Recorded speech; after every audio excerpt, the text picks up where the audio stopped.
দিবে, তার 3 লাখ টাকা দিবে, তার সাথে কথা বলছে।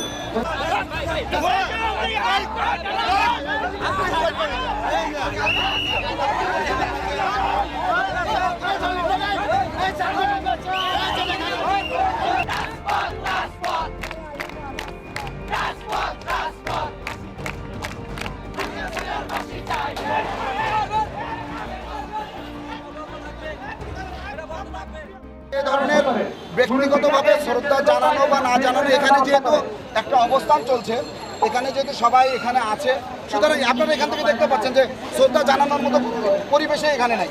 তো এর পরেও যদি কেউ হটকারী ক্রিয়ার সাথে স্পাইসি করবার জন্য বা স্পাইকারি করবার জন্য অথবা অন্য কোনো অসৎ উদ্দেশ্যে এখানে আসে, তো সংগঠনের কারণে ছাত্র জনতা তো পরিবেশ ভালো রাখবার জন্য একটা ব্যবস্থা করবে। বের করে দেন, বের করে দেন, বের করে দেন, বের করে দেন।